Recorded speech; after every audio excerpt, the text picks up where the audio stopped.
안녕하세요. 닥터 꼬집입니다.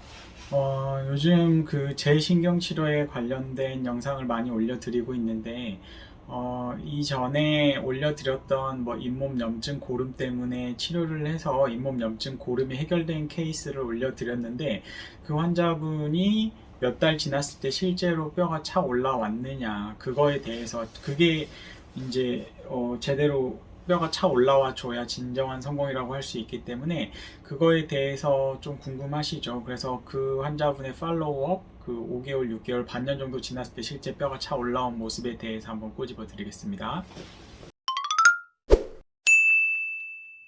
치아 뿌리 끝 염증이 큰 치아 재신경 치료 5개월 후 치유 양상에 대해서 정리한 자료고, 예전에 블로그에 포스팅했던 자료인데 제가 직접 어, 뭐 설명해 드리는 영상은 아니기 때문에 영상으로 좀 한번 만들어 봤고요. 이 영상을 보시면 재신경 치료를 하고 나서 어떤 게 진짜 재신경 치료 한 다음에 진짜 성공한 거구나, 이런 거에 대해서 좀 어느 정도 알 수 있을 것 같고요. 참 치과 치료라는 게 모두 그렇지만 당장 치료한 직후에 문제가 있는 건 정말 문제가 있는 거고, 치료한 직후에 문제가 없더라도 이게 뭐 6개월 뒤 아니면 1년 뒤, 2년 뒤에 문제가 생긴다고 하면 그거는 잘 된 치료라고 할 수가 없고요. 만약에 정말 치료가 잘 됐는지 이런 거를 판단하는 기준은 6개월 뒤, 1년 뒤, 2년 뒤가 됐는데도 자기 치아처럼 뭔가 편안하고 뭔가 치료 안 받은 것처럼 뭔가 자연스럽게 잘 쓸 수가 있다고 하면 그런 치료가 정말 잘 된 치료라고 저는 생각합니다.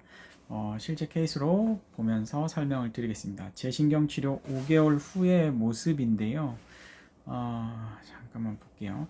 초진 엑스레이를 보면 이 환자분 같은 경우에는 다른 치과에서는 발치 진단을 받고 오셨어요. 그래서 이거는 뽑고 임플란트밖에 방법이 없다, 염증이 너무 크다, 뭐 뿌리가 썩었다, 이거는 치료해봤자 몇 년 못 쓰고 금방 뽑게 되니까 임플란트로 하자, 뭐 이런저런 이야기를 많이 들으셨고, 실제 저희 병원에 맨 처음 오셨을 때는 자기도 이제 어떻게 해야 되는지 모르겠다, 그냥 치과 여러 군데 다녔더니 너무 스트레스 많이 받아서 그냥 뽑고 임플란트 할까도 생각하고 있다, 이런 말씀까지 하셨던 분이신데, 재신경 치료를 제가 설득을 해서 했고요. 성공률이 처음 신경 치료보다 확실히 낮은 건 맞지만, 재신경 치료를 제대로 했을 때 만약에 성공을 한다 그러면 그 치아는 그냥 신경 치료하고 성공한 케이스랑 똑같이 동일하게 오래 쓸 수 있기 때문에 재신경 치료를 좀 제대로 하는 병원에 가셔서 치료하신다고 하시면 충분히 메리트가 있다라고 말씀을 드릴 수가 있을 것 같고,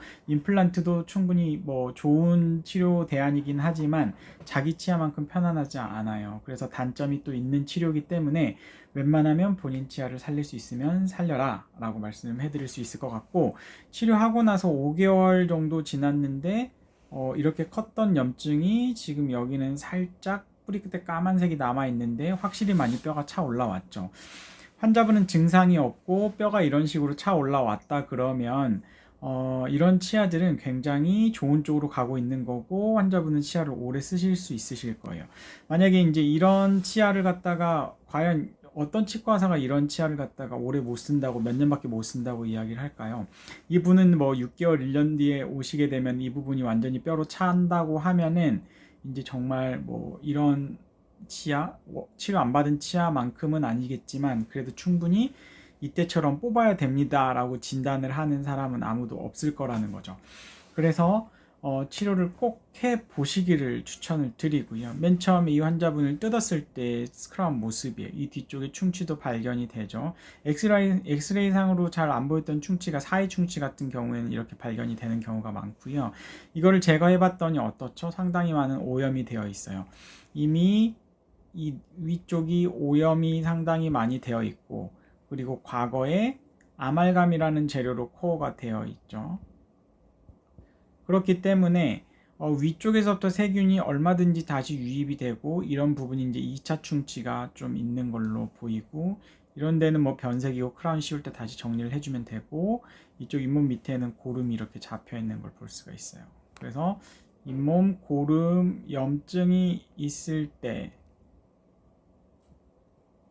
발치를 할 수밖에 없는 상황에서도 치료를 할 수 있는 옵션이 있다. 이걸 제거를 해봤더니 이쪽에 신경치료가 되어 있는 흔적들이 보이고, 안쪽이 많이 오염이 되어 있죠. 신경치료 하실 때 또 굉장히 중요한 게 러버댐을 걸어야 돼요. 입안에 있는 침이 지속적으로 들어가고 있다 그러면 세균이 계속 들어가 있다고 보면 돼요. 그래서 러버댐 때문에도 많이 실패가 일어나기 때문에 이 초록색 마스크, 이 러버댐, 곰으로 완전히 격리를 시키고 치료를 하는 게 굉장히 중요합니다.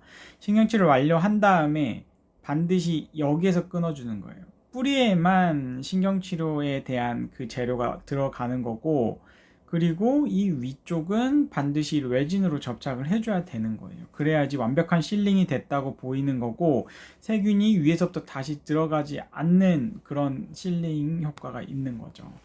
그래서 재신경치료, 초진 엑스레이, 재신경치료 완료 후 이때까지만 해도 뭐 벌써 굉장히 뼈가 많이 없어진, 뭐 차 올라오는 것을 볼 수가 있죠. 그리고 최종 크라운 수복도 보면 요즘은 이제 옛날에는 그 지르코니아라는 재료가 솔직히 별로 안 좋았어요. 그러니까 옛날에 초창기의 지르코니아는 색깔도 굉장히 투박하고 어떻게 보면은 뭐 강도가 세다 뿐이지 자연치아랑 심미적으로 색깔이 어울리지도 않고 오히려 마모가 자연치아를 너무 많이 시키고 해서 메리트가 없었기 때문에 옛날에는 골드가 최고인 시기가 있었어요. 골드라는 것 자체가 치아랑 이제 마모 저항이나 여러 가지로 이제 치아 삭제량도 적고 여러 가지 장점이 있었는데 요새는 대세가 완전히 지르코니아로 넘어갔어요. 왜냐하면 지르코니아가 물성이 상당히 개선이 되면서 색깔도 굉장히 심미적으로 자연스러워졌고,